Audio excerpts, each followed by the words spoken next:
Myrtille. Utilisée depuis le Moyen-Âge en Europe, la myrtille est un petit arbuste de la famille des Ericacées. On emploie généralement le fruit, de petites baies bleu foncé, ou encore les feuilles, en infusion. La notoriété actuelle de cette plante en phytothérapie provient surtout de l'utilisation du bleuet, espèce voisine, en Amérique du Nord, et plus particulièrement au Canada, utilisée, entre autres, contre des troubles digestifs. Forme et préparation, baies fraîches ou séchées, décoction, poudre de fruits, poudre de feuilles. Propriétés médicinales de la myrtille. Utilisation interne. Contre la diarrhée, décoction de fruits séchés. Laxatif, myrtille fraîche. Traitement des maladies dégénératives de l'œil, en particulier celles liées aux troubles de la circulation veineuse. Traitement du diabète, infusion de feuilles de myrtille. Utilisation externe. Contre les inflammations de la muqueuse de la gorge et de la bouche, décoction et gargarisme. Indications thérapeutiques usuelles. Diarrhée, troubles de la vision nocturne, troubles de la microcirculation. Autres indications thérapeutiques démontrées. Troubles de la circulation veineuse. Histoire de l'utilisation de la myrtille en phytothérapie. La myrtille est employée comme traitement de phytothérapie depuis un millénaire. Dès le Moyen-Âge, on s'en servait en Europe dans les cas de diarrhée et pour enrayer les épidémies de dysenterie. Les femmes en absorbaient pour interrompre la production de lait. La myrtille a aussi été utilisée pour lutter contre le scorbut. Au cours des siècles, d'autres utilisations thérapeutiques de la myrtille firent leur apparition dans la médecine occidentale. Les feuilles avaient la réputation d'abaisser le taux de sucre dans le sang, ce qui en faisait un remède contre le diabète. Comme de nombreux petits fruits, la myrtille a été utilisée pour traiter les problèmes circulatoires.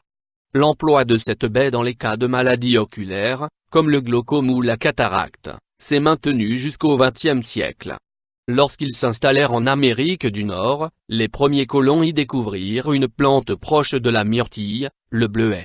Ce dernier était consommé par les Indiens d'Amérique, mais on ne sait pas s'il entrait dans la composition de remèdes de la pharmacopée traditionnelle. Les fleurs auraient été employées par certaines tribus pour soigner les cas de maladies mentales, tandis que les feuilles auraient servi à la purification du sang. C'est à la suite d'une série d'incendies qui détruisirent les massifs forestiers d'Amérique du Nord, en particulier au Canada, que le bleuet se répandit sur le territoire. Description botanique de la myrtille. La myrtille appartient à la famille botanique des Ericacées, tout comme l'érelle ou la grande érelle, la canneberge, ou cranberry.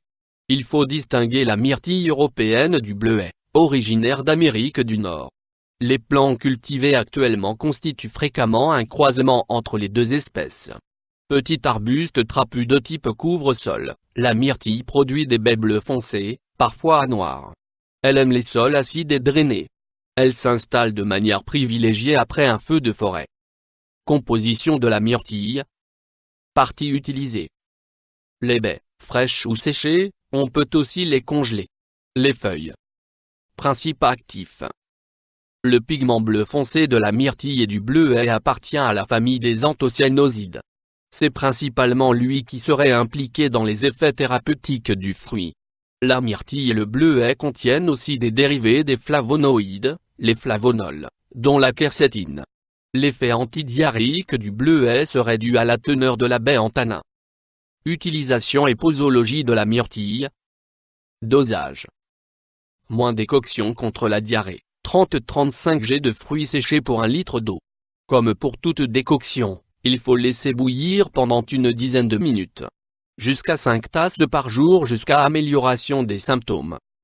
Moins amélioration de la vision, 50-120 g de fruits frais 3 fois par jour ou extrait à 25% d'anthocyanozides, entre 50 et 150 mg, 3 fois par jour.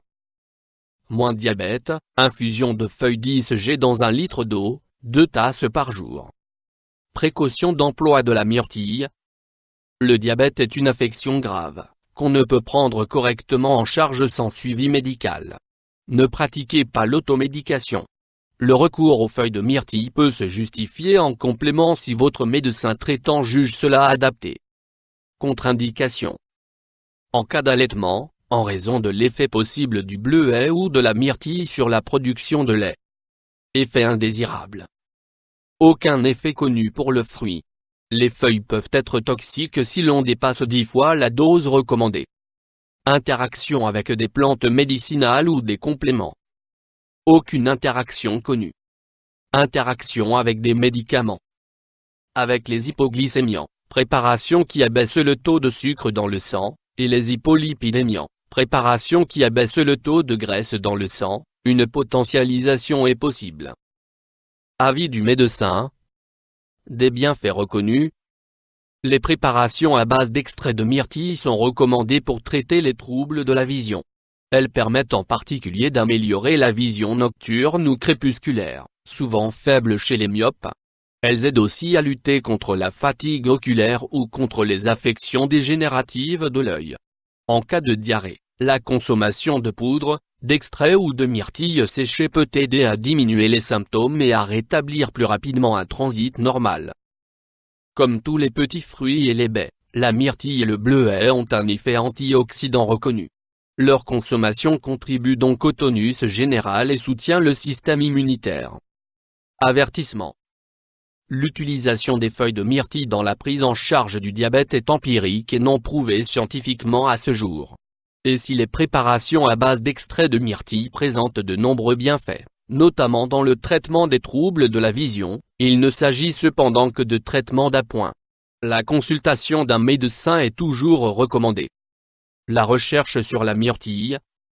Les recherches les plus récentes sur la myrtille ont porté sur la relation entre la consommation de petits fruits, myrtille, bleuets, framboises, et cetera, et la prévention du cancer.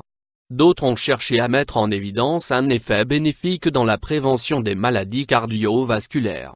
La myrtille aurait des vertus neuroprotectrices, mais davantage d'études semblent nécessaires pour confirmer les premiers résultats.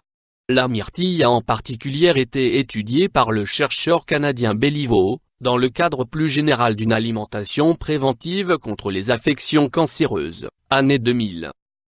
Des études plus anciennes ont porté sur l'amélioration de la vision nocturne, la plus connue étant celle menée après la Seconde Guerre mondiale sur un échantillon de pilotes de la Royal Air Force.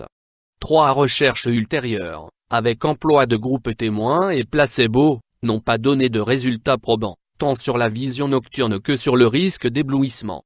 Il faut cependant noter que les doses employées étaient faibles. 2 études datant de 2005 ont souligné l'intérêt de préparations à base d'extrait de bleuet dans le ralentissement du vieillissement cérébral, patients atteints de la maladie d'Alzheimer, en particulier. En 2009, des chercheurs canadiens ont prouvé expérimentalement les effets du jus de bleuet fermenté sur le diabète et l'obésité. Néanmoins, des études supplémentaires semblent nécessaires dans ce domaine. YouTube Dr Alabé,